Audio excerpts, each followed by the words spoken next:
और अब इन एयरबेस पर एक बार फिर हलचल तेज हो गई है। लेकिन चीन के इस प्रोपेगेंडा से भारत की सेहत पर कोई असर नहीं पड़ने वाला, क्योंकि चीन की हर चालबाजी पर इंडियन आर्मी के 2 दोस्तों का दम भारी पड़ रहा है।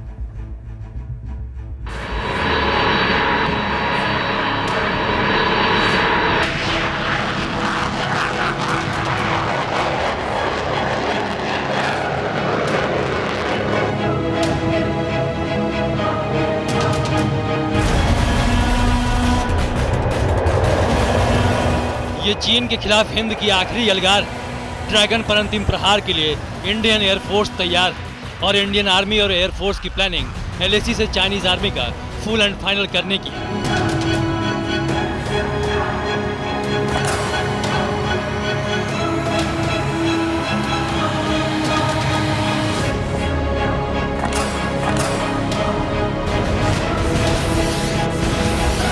मतलब लाइन ऑफ एक्चुअल कंट्रोल पर इंडियन आर्मी और एयरफोर्स के पराक्रम से चाइनीज आर्मी के पांव उखड़ जाएंगे। जिनपिंग की सारी तैयारी धरी की धरी रह जाएगी और चीनी सेना बोरिया बिस्तर बांधने को विवश हो जाएगी।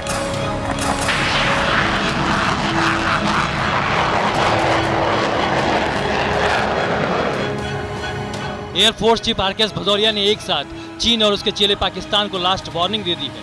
वायुसेना चीफ ने कहा है कि भारत 2 फ्रंट वॉर के लिए तैयार है। हमारी सेना हर मोर्चे पर दुश्मनों पर 20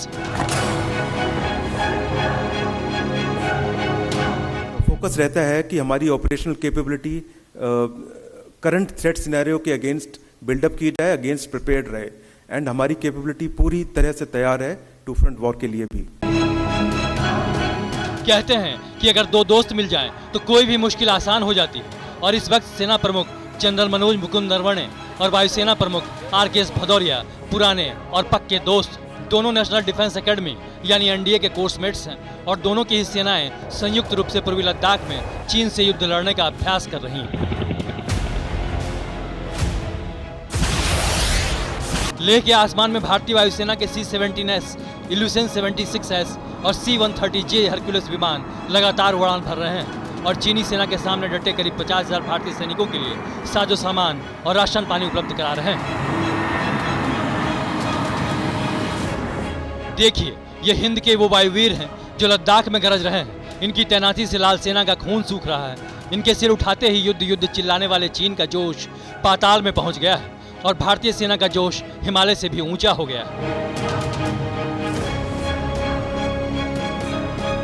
एलएसी पर इस वक्त इंडियन एयरफोर्स का शमशेर जगुआर भी उड़ान भर रहा है और दुनिया का सबसे ताकतवर फाइटर प्लेन राफेल भी पेट्रोलिंग कर रहा है, जिसकी गर्जना से चालबाज चीन और धोखेबाज पाकिस्तान को दिन में तारे दिख रहे हैं।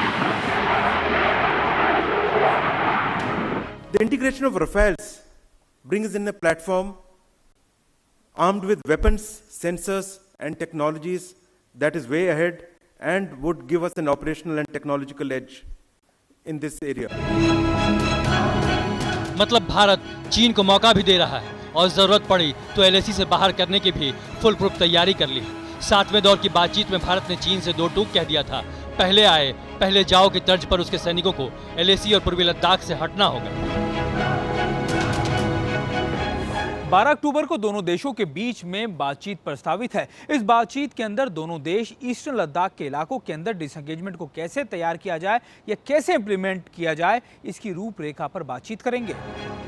इस बातचीत की अगुवाई भारतीय सेना के लेह स्थित 14 कोर के commander lieutenant general Harinder Singh करेंगे। लेफ्टिनेंट जनरल पीजी मेनन और विदेश मंत्रालय के संयुक्त सचिव नवीन श्रीवास्तव भी भारतीय प्रतिनिधिमंडल का हिस्सा हो सकते हैं। लेकिन चीन को शायद बातचीत की भाषा समझ नहीं आ रही, इसलिए शांति के चौखट पर खड़ा होकर भी वो उकसाने वाली चाल चलता है। 2 दिन पहले अटल टनल का उद्घाटन प्रधानमंत्री मोदी ने किया। दुनिया की सबसे लंबी टनल के बन जाने से मनाली और लेह के बीच की दूरी 46 किलोमीटर कम हो गई और भारतीय सैनिकों को ऑल वेदर ताकत मिल गई। लेकिन अब इसको लेकर भी चीन की भोपू मीडिया ने भारत को धमकी दी है। जिनपिंग के प्रोपेगेंडा अखबार ग्लोबल टाइम्स ने कहा है, अटल सुरंग का युद्ध के समय कोई फायदा नहीं होगा। चीन की सेना के पास ऐसे साधन हैं जिससे इस सुरंग को बेकार बनाया जा सकेगा। भारत को संयम बरतना चाहिए और उकसावा से बचना चाहिए, क्योंकि कोई भी ऐसा रास्ता नहीं बचेगा जो भारत की रणनीतिक क्षमता को बढ़ाए, वो भी तब जब चीन और भारत की सैन्य तैयारी में बड़ा अंतर है। व्यवस्थित लड़ाई की क्षमता में भारत चीन से बहुत पीछे। लेकिन चीन की गिदड़ भभकी से अब भारत अच्छी तरह वाकिफ है। दिल्ली चीन को कोई ढील देने के मूड में नहीं है और अगर चीन ने जरा सी चिंगारी भड़काई तो माउंटेन वॉरफेयर में चीन के लिए संभलना मुश्किल हो जाएगा। We are in position to take on China. There is no question that in any conflict scenario there, China can get the better of us.